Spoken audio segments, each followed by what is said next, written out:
بسم اللہ الرحمن الرحیم۔ سلسلہ دروس احیاء العلوم بحمد اللہ تعالی۔ آج ہمارا درس نمبر 105 ہے۔ 104 دروس الحمدللہ ہمارے مکمل ہو چکے۔ قرآن مقدس، قرآن مجید، قرآن رشید کی عظمت و شان کے متعلق ہمارے دروس جو ہے وہ چل رہے تھے، تو وہی سلسلہ آگے بڑھاتے ہیں۔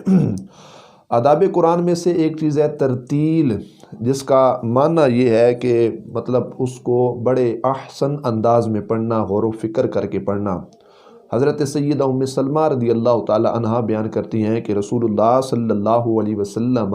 جب قرات فرمایا کرتے تھے تو ایک ایک حرف کو علیحدہ علیحدہ کر کے بڑے احسن انداز میں ادا کیا کرتے تھے، اس کی قرات کیا کرتے تھے،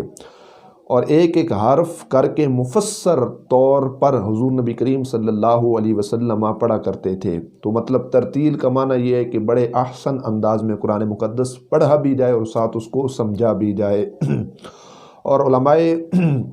علماء کرام اور صوفیاء کی اصطلاح میں انہوں نے اپنی کتب کے اندر اس بات کو لکھا ہے کہ ترتیل کے ساتھ قرآن مقدس، قرآن مجید، قرآن رشید کی تلاوت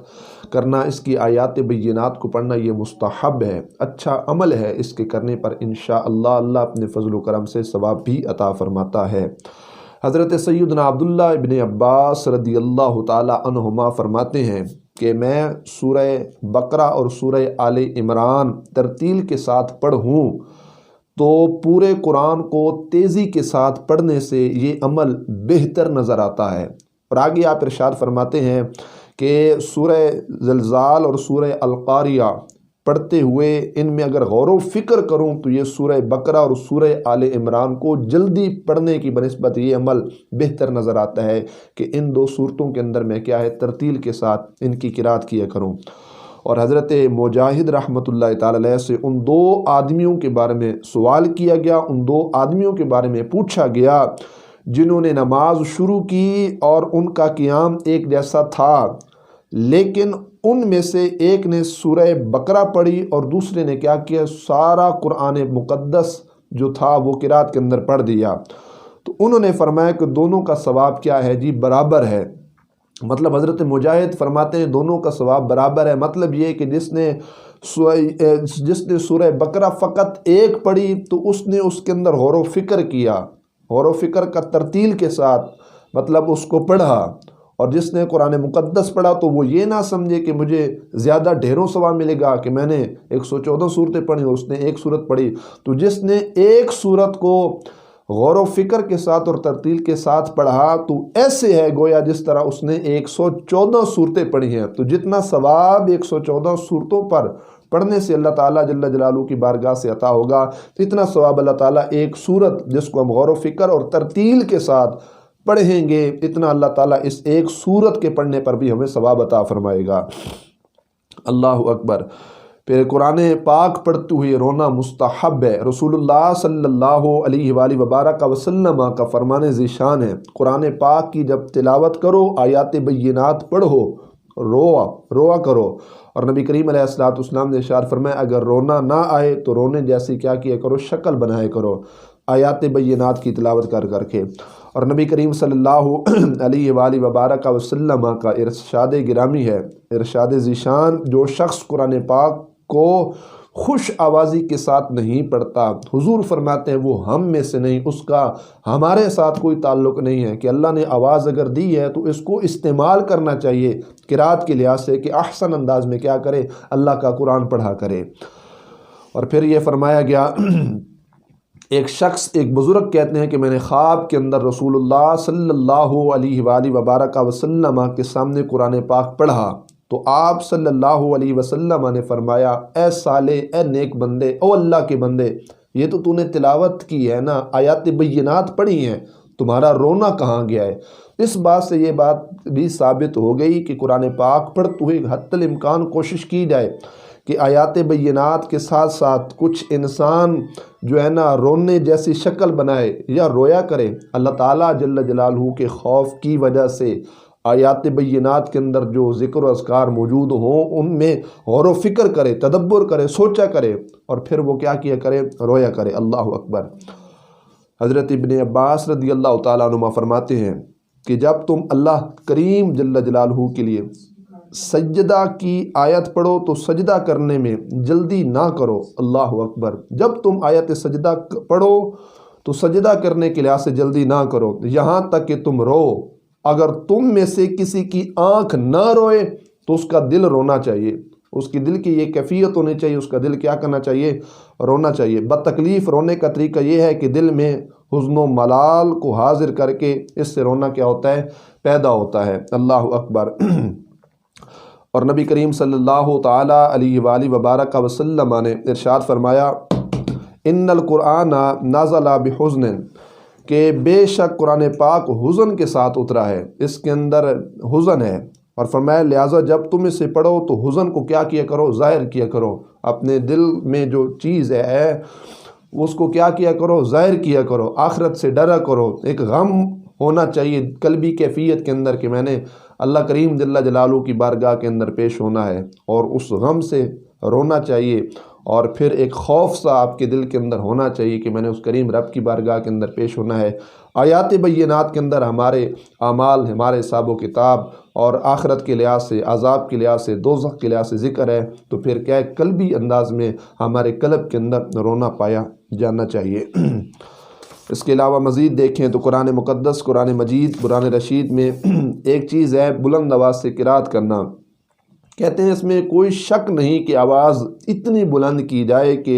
جو خود سن سکے، کیونکہ کہتے ہیں قرات کا معنی حروف کے ساتھ ساتھ آواز کو ختم کر دینا ہے، اور آواز ضروری ہے، اور وہ کم از کم اس قدر ہے کہ جو خود سن سکے، اگر خود نہ بھی سنے تو کہتے ہیں نماز صحیح نہ ہوگی، اگر خود نہیں سنے گا تو سمجھو اس کی نماز بھی صحیح نہ ہوگی، تو کم از کم اس کا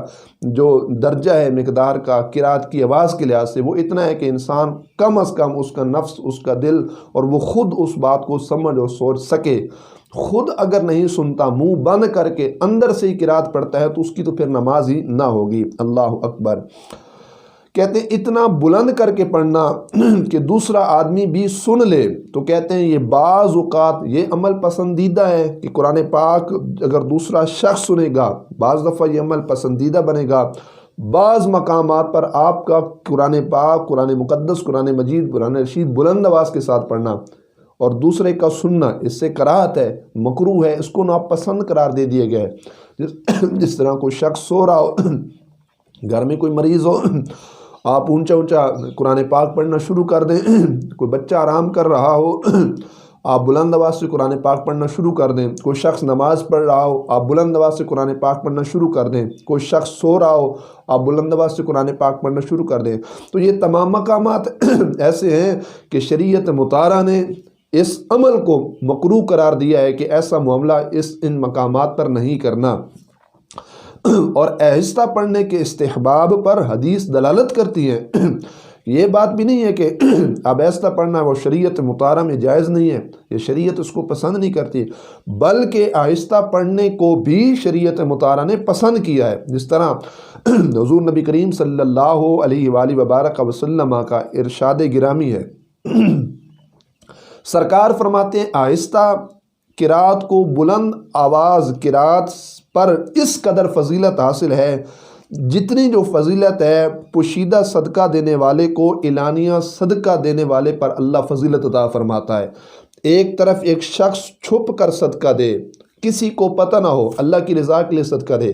اور ایک طرف دوسری طرف ایک شخص جو ہے وہ ظاہری طور پہ لوگوں کو دکھا کر کیا دے، صدقہ دے۔ تو نبی کریم علیہ السلام ارشاد فرماتے ہیں جو شخص آہستہ قرات کرے گا اللہ اس کو اتنا ثواب عطا کرے گا جتنا اللہ تعالیٰ اس شخص کو ثواب عطا فرماتا ہے جو چھپ کے اللہ کی رضا کے لیے صدقہ کرتا ہے، اور جو ظاہری طور پر بلند آواز کے ساتھ قرات کرے گا تو اس کا ثواب یوں ہوگا جیسے کوئی اعلانیہ طور پر، ظاہری طور پر کیا دیتا ہے، صدقہ دیتا ہے۔ لیکن میں نے پہلے بھی عرض کی بلند آواز سے قرات کرنے کی قرات ہر جگہ پر نہیں ہے، ہر وہ مقام جہاں پر شریعت مطہرہ نے بلند آواز قرات کرنے سے منع کیا ہے، اگر ان مقامات پر ہم نے قرآن مقدس، قرآن مجید، قرآن رشید کو بلند آواز کے ساتھ، بلند قرات کے ساتھ پڑھا تو پھر اس کی ممانعت اس انداز میں ہے جس طرح وہ صدقہ دیا جاتا ہے ظاہری طور پر دکھا کر، تو یقین مانے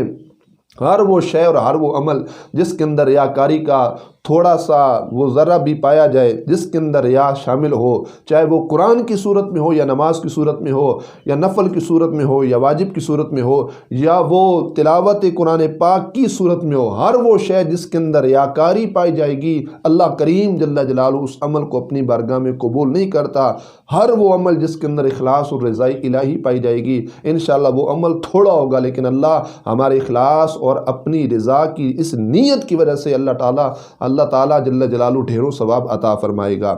دوسری حدیث اس طرح سے ہے، بلند آواز سے قرآن پاک پڑھنے والا اعلانیہ صدقہ دینے والے کی طرح ہے،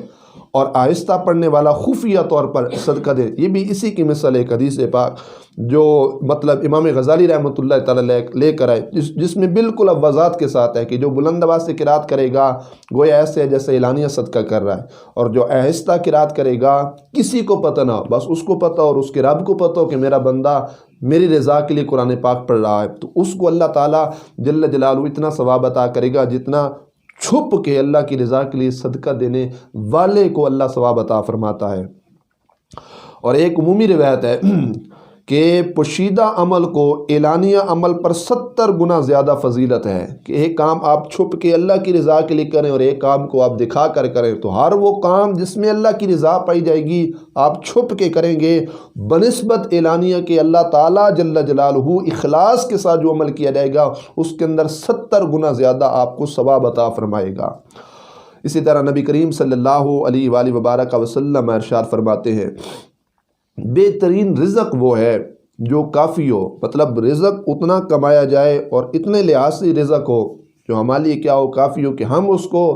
آگے آنے والی 7 نسلوں تک بچا کے نہ رکھیں۔ حضور نے فرمایا بہترین رزق وہ ہے جو اپنی ذات کے لیے کافی ہو، کہ اپنا نظام دنیا جو ہے جینے کے لحاظ سے وہ ہمارا نظام چل سکے۔ اور آگے نبی کریم صلی اللہ علیہ وسلم نے ارشاد فرمایا بہترین ذکر وہ ہے جو پوشیدہ ہو، جس کے اندر اللہ کی رضا، جس کے اندر اخلاص پایا جائے۔ ذکر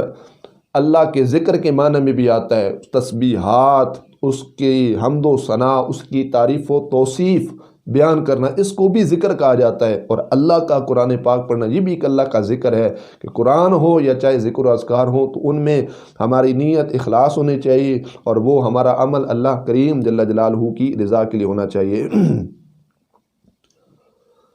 ایک روایت یہ بھی ہے کہ مغرب اور عشاء کے درمیان قرات میں ایک دوسرے پر آواز بلند نہ کرو، اللہ اکبر۔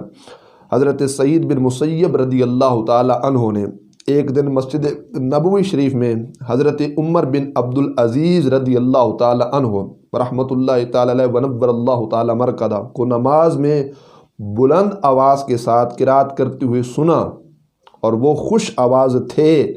تو حضرت سیدنا سعید بن مسیب رضی اللہ تعالی عنہ نے اپنے غلام سے فرمایا اس نمازی کے پاس جاؤ اور کہو کہ اپنی آواز کو آہستہ کرو، آواز پست کرو۔ غلام نے عرض کی کہ مسجد ہماری نہیں ہے، اس شخص کے لیے بھی اس میں حصہ ہے، کہ مطلب کوئی ہمارا ٹھیکہ ہے کہ ہمارا اپنا ہی ذاتی گھر ہے، اس کا بھی حصہ ہے، رب کا جو گھر ہے جس طرح ہم عبادت کرتے ہیں وہ بھی آ کر اللہ کا بندہ، اللہ کا فقیر نماز پڑھ رہے عبادت کر رہا ہے۔ چنانچہ حضرت سعید نے با آواز بلند فرمایا اے نمازی، اگر اپنی نماز سے اللہ کی رضا چاہتا ہے اپنی آواز کو آہستہ کر دے، اگر چاہتا ہے کہ میری اس نماز سے رب مجھ پر راضی ہو جائے تو پھر نماز پڑھتے جو تو بلند آواز کے ساتھ قرات کرے اس کو آہستہ کر، لوگوں کو پتہ نہ چلے کہ کوئی فقیر مسجد کے اندر نماز پڑھ رہا ہے، کوئی درویش، کوئی اللہ والا اس ٹائم مسجد کے اندر نماز پڑھ رہا ہے اور اس کے اندر اپنی قرات کو بلند کر رہا ہے۔ فرمایا رب کی رضا چاہتے ہو تو کیا کرو، اپنی آواز کو آہستہ کر دو، اور اگر لوگوں کو سنانا مطلوب ہے کہ لوگ تمہیں قاری اور حافظ کہیں اور بلے بلے تمہاری ہو جائے تو وہ تمہیں اللہ تعالیٰ جل جلالہ سے بچا نہیں سکتے۔ اس پر حضرت عمر بن عبدالعزیز رضی اللہ تعالیٰ عنہ خاموش ہو گئے اور اپنی رکعت کو مختصر کر کے سلام پھرنے کے بعد اپنا جوتا لیا اور چلے گئے۔ آپ دونوں کیا تھے؟ امیر مدینہ تھے۔ تو یہ ایک انداز تھا ہمارے علماء، ہمارے صوفیاء کا کہ جب دین کے لحاظ سے ان کو اچھا واض و نصیحت، اچھی اصلاح کی جاتی تو وہ اس اصلاح کو قبول کرنے والے تھے، نہ کہ جب دین کے معاملے میں ہم کسی کی اصلاح کریں اور آگے سے وہ غصے کی کیفیت میں آ جائے یا اپنے دل کے اندر اس چیز کو محسوس کر لے، تو یہ ایک اچھا انداز اور اچھی تربیت اور اچھی اصلاح کو قبول کرنا یہ بھی ہمارے صوفیاء کا طریقہ ہے، اور اچھا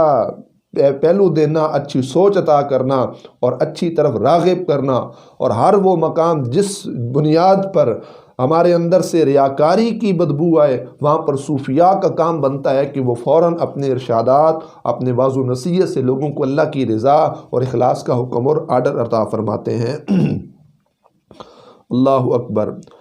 پھر اس حوالے سے جب بلند آواز سے قرات کے مستحب ہونے پر یہ دلالت کرتی ہے کہ رسول اللہ صلی اللہ علیہ وسلم نے صحابہ کرام رضی اللہ تعالی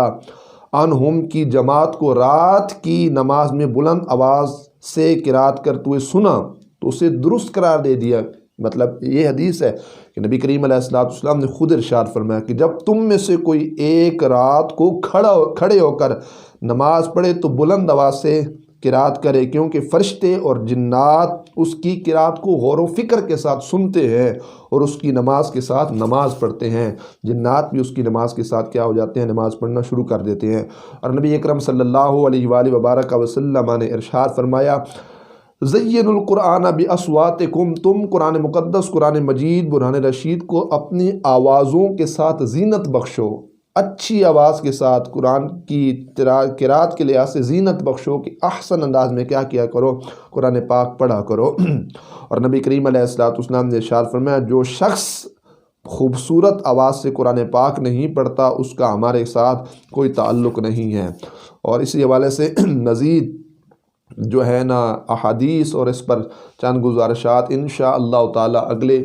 درس میں ہم بیان کریں گے۔ اللہ تعالیٰ جل جلالہ عمل کی توفیق عطا فرمائے۔ حجت الاسلام حضرت سیدنا امام غزالی رحمۃ اللہ تعالی علیہ علمی روحانی فیوز و برکات سے اللہ تعالیٰ مجھ سمیت تمام مسلمانوں کے سینوں کو مستفیض فرمائے، اور اللہ تعالیٰ جل جلالہ حضرت امام غزالی رحمۃ اللہ تعالی علیہ کی قبر انور پر اپنی کروڑوں رحمتوں اور برکتوں کا نزول فرمائے، ان کے درجات مزید بلند فرمائے۔ وآخر دعوانا ان الحمد للہ تعالی رب العالمین۔